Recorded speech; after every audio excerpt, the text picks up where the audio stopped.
রাজধানীর মতিঝিলে সেনা কল্যাণ ভবনের পাশে ২০০ কোটি টাকার দেবোত্তর সম্পত্তি উদ্ধারে কাজ করছে ঢাকা জেলা প্রশাসন।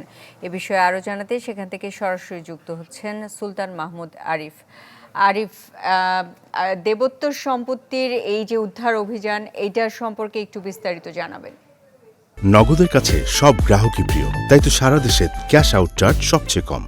সুস্মিতা, সকাল থেকে প্রায় সকাল ৯টা থেকে মূলত মতিঝিলের সার্কুলার রোডের যে দেবোত্তর সম্পত্তি আমার পিছনে দেখতে পাচ্ছেন, এটি উদ্ধারে কাজ করছেন জেলা প্রশাসন। এবং আমরা কিছুক্ষণ আগে এখানকার যে মন্দির কমিটির যারা রয়েছেন তাদের সাথে আমরা কথা বলেছি। তারা ঠিক বলছিলেন যে ব্রিটিশ আমল থেকেই মূলত এই জায়গাটি দখল করে রেখেছে একটি প্রভাবশালী মহল, এবং তাদের থেকে তারা আবেদনের প্রেক্ষিতে আজকে জেলা প্রশাসকের লোকেরা এসে এখানে এটি উদ্ধার করছেন। এবং মোটামুটি একটি ধারণা প্রসূত বলা হচ্ছে যে এখানে প্রায় ২০০ কোটি টাকার সম্পত্তি রয়েছে, এবং সেই সম্পত্তি উদ্ধারে মূলত এখন কাজ করছেন। এবং দেখতে পাচ্ছেন যে নির্মাণাধীন ভবনগুলো তারা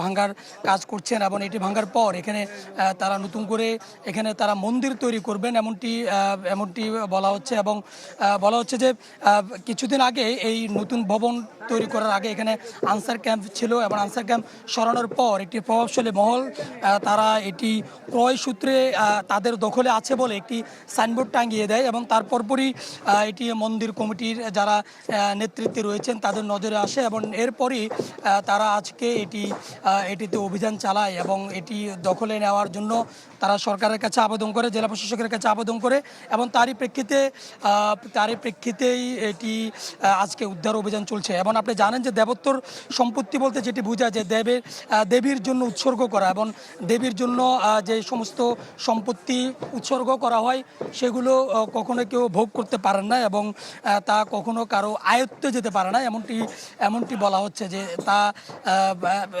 একমাত্র মন্দির এবং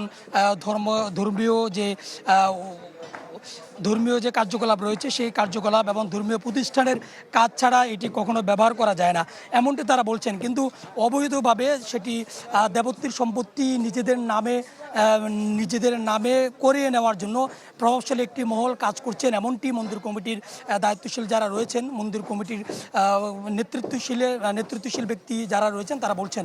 এবং এই জন্য উদ্ধার অভিযানটি চলছে, এবং উদ্ধার অভিযানের পর এখানকার নেতৃত্বশীল যারা রয়েছেন তারা বিস্তারিত কথা বলবেন, তখন এখান থেকে এই দেবোত্তর সম্পত্তি নিয়ে বিস্তারিত বলা যাবে। সুস্মিতা। আরিফ, আপনাকে ধন্যবাদ। মতিঝিল থেকে আমাদের সাথে যোগ দিয়েছিলেন সুলতান মাহমুদ আরিফ।